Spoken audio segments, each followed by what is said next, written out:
Unfortunately for the finger mullet, fish love eating them. So imagine Florida's Space Coast in the fall, when untold numbers of the bait fish migrate along the shoreline. It attracts every predator that swims, flies, walks, or casts. Welcome to the Mullet Run, the Sunshine State's Inshore Super Bowl.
Got a bunch of cows. We moved a bunch of cows into this pasture and they're all fired up. It's getting kind of dark. It's close to sunset, so they're gonna start calling to their babies. The mamas are, and that's what you're hearing. Captain Peter Deeks is with the aptly named Native Sons Fishing Charters. It's run by guides who earned their outdoor bona fides in spots just like this across Brevard County, Florida. We're out here at one of my hunting properties. I also do guided hunts. So we do alligator hunts, hog hunts, duck hunts, deer hunts, turkey hunts. So I lease a bunch of different ranches across the state. You've got the old growth palms and oak trees. You also have these open areas here that are kind of natural pasture. And then you've got the lake, you've got the cattails. This is old Florida right here. This is what it's supposed to look like.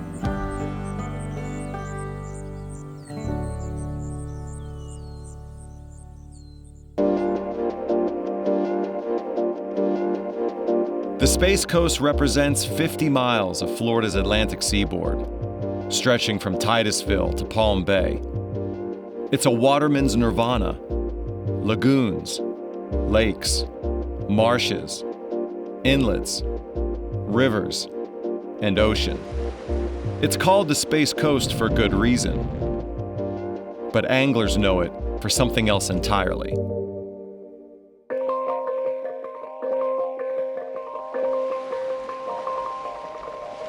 The Fall Mullet Run. The grand migration that inspires some of the state's most exciting fishing of the year. Typically the best fishing is in the spring and the fall, and that coincides with the mullet migration, which are finger mullet, and that's every fish's favorite food. It's just a juvenile size bait fish. When everything does line up, and the giant snook you're biting and the tarpon, and you've got these just swarms and swarms and swarms of migrating bait fish that are being pushed by these storm systems, it's kind of adventure fishing. It's not the typical relaxing fishing that most people are accustomed to. This is kind of extreme fishing. And we can find calm water, but you kind of push it to where everybody's comfortable. You always will find good fish if you're willing to battle through the conditions.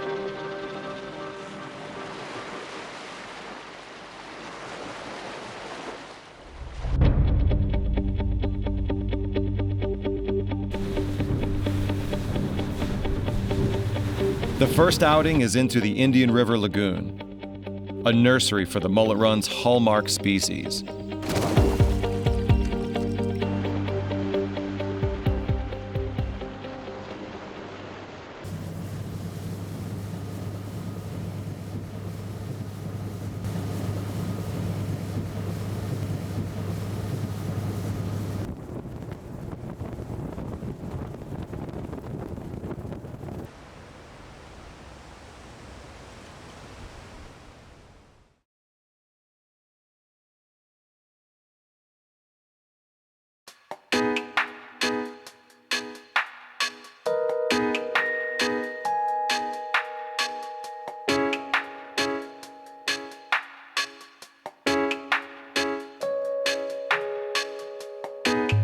the world-famous Indian River Lagoon. A mix of salt and fresh, this brackish body of water is home to every inshore species Florida has to offer. Before heading to the lagoon, a quick review of the checklist.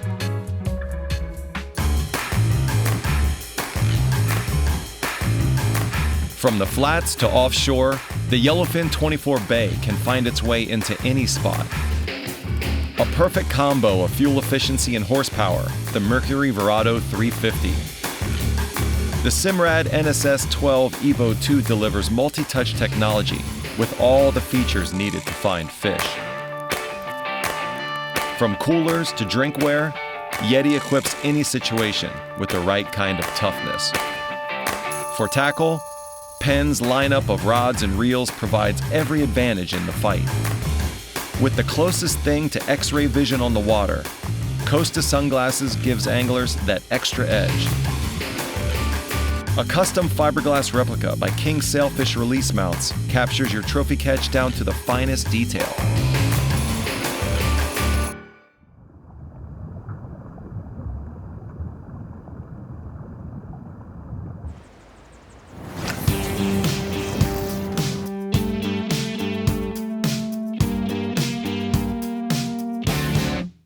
All the mullet are pushing into the rivers, they're going down the beach, they're migrating south. There's schools and schools, just hundreds of little tarpon in here, anywhere from like 5 to 30 pounds.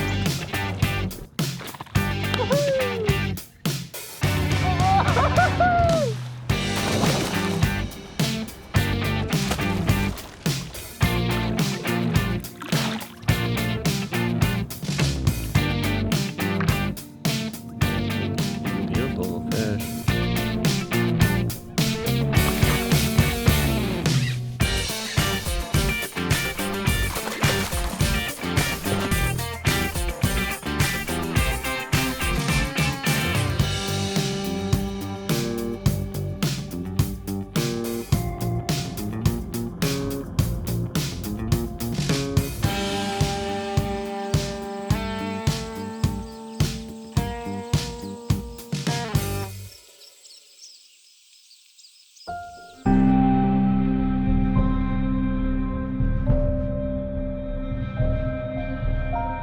In recent years, the health of the Indian River Lagoon has been the subject of countless headlines.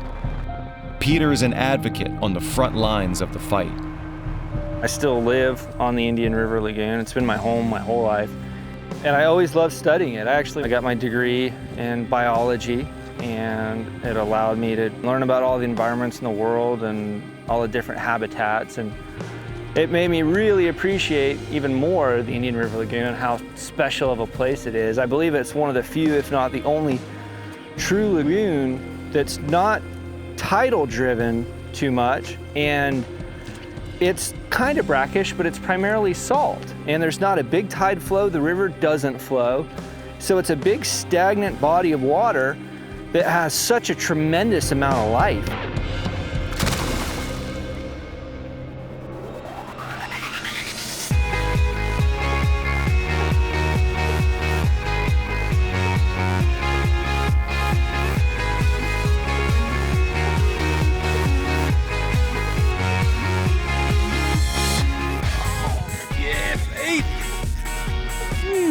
Nice little redfish.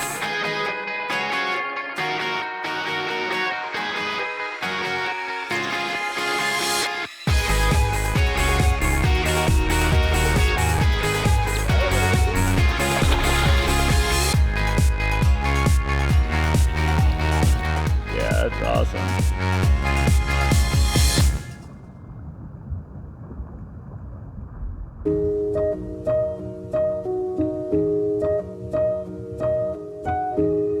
Fishermen, those guys that are diehards, know what those fish look like, and you better get it right. Eric Lamar lives and works in Cocoa, Florida. He's an emerging talent in the world of marine art. I just naturally did, nautical, tropical, marine life, and seascapes because that's what surrounded me. That's what I love to do. That's what I was always involved with, being on my boat or with my family fishing. Born and raised on the Space Coast, Eric is no stranger to the mullet run. I was probably 12, 13 years old, and I remember seeing a school of mullet, just like, you could like walk on all these mullet. It was unbelievable. I was like, where are they going? I've done a redfish tailing along the mangroves. That little black spot is so unique. I love painting the snook, especially when you add that black line. It really comes to life, and it's just such a unique thing to see. I love painting the tarpon scales. They're so pretty. If you really look at the scales itself, they're such awesome colors.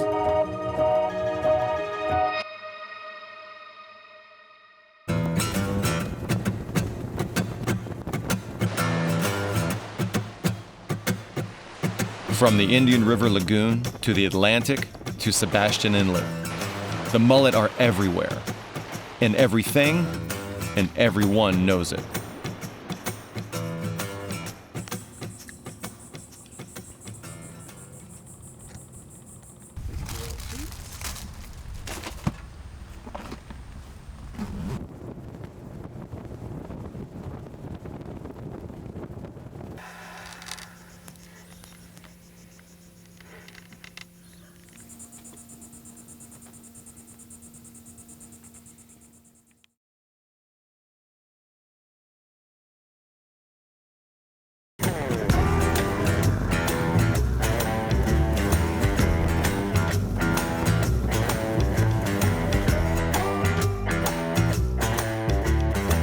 If the mullet run is Florida's Inshore Super Bowl, then Sebastian Inlet is the stadium. And there's the 50-yard line, created by the collision of Indian River brackish and Atlantic salt.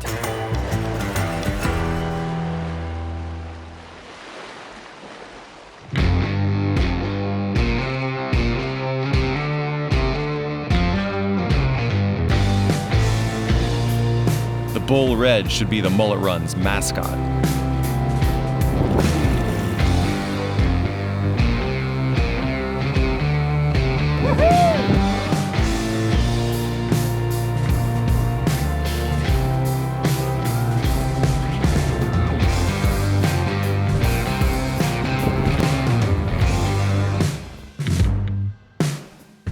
They're rolling right in front of us.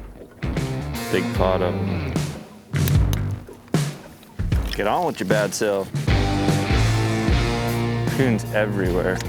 We're in the poon meat.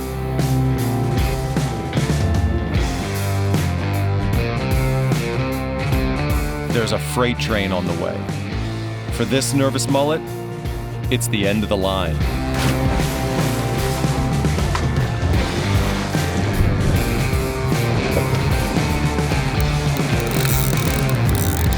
See that take? That was incredible.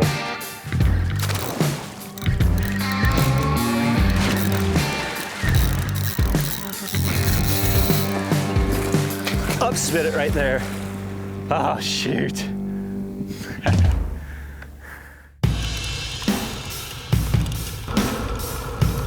Losing a tarpon only makes Peter more determined. The radar shows some green, but Sebastian Inlet rewards those that stick out the snotty weather. Head out after dark, hit the sidelights, and collect your prize.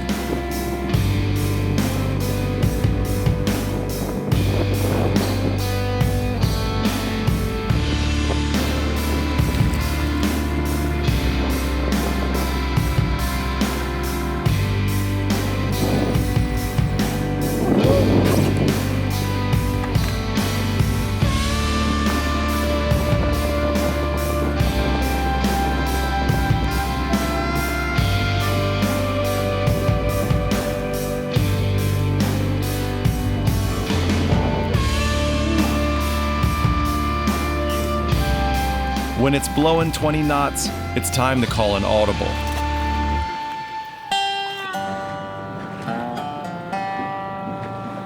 Good thing Peter has a side hustle. When you can't fish, you fill a tag. Peter stalks a stick marsh near Sebastian, glassing as he goes.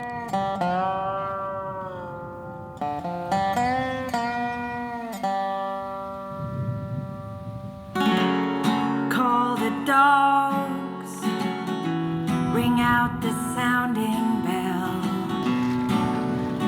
gather where they lay.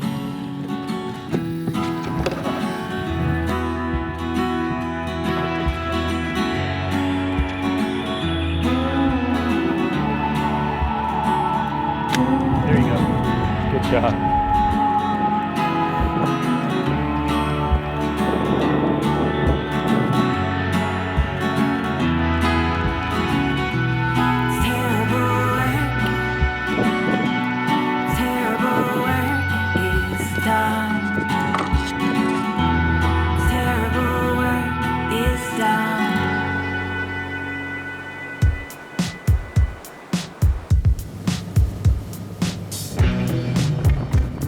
Following the migration, Peter heads south to Fort Pierce, where slot snook are stacked up in the inlet.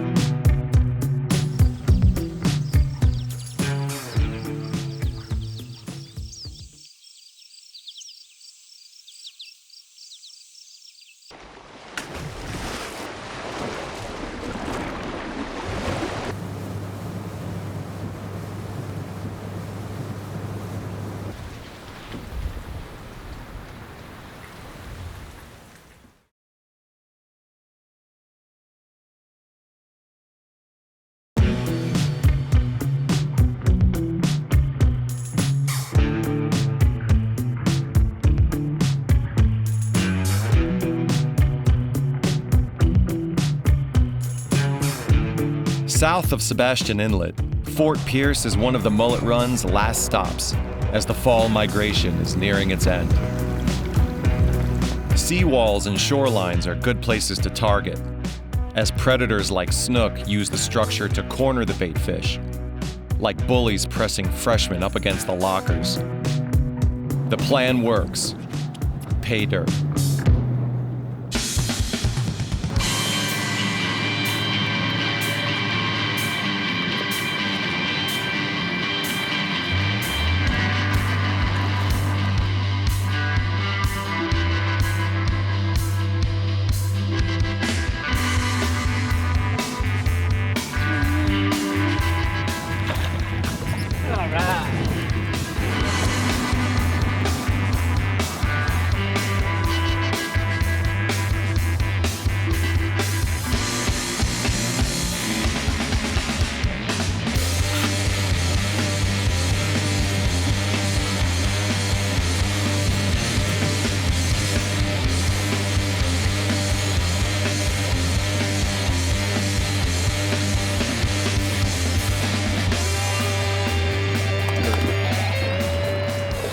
Fish on.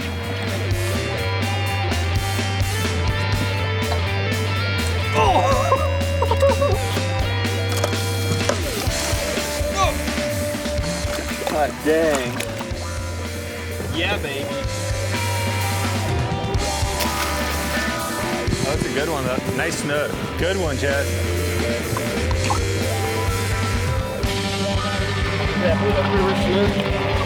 He wrestled him out of those rocks for sure. That's awesome. So pretty. Big snook. Let's chase him out. Whoa, check him out.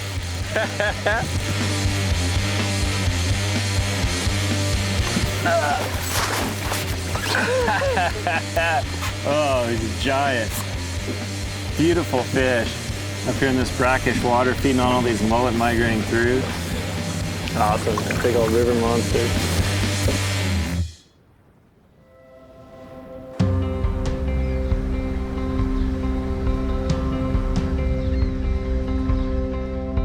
The mullet are headed to Florida's southern tip to spawn and start the cycle all over again. The run is over. What remains are the moments, captured on camera, recreated in watercolor. It's time to move on. But don't forget to set your alarm for next October.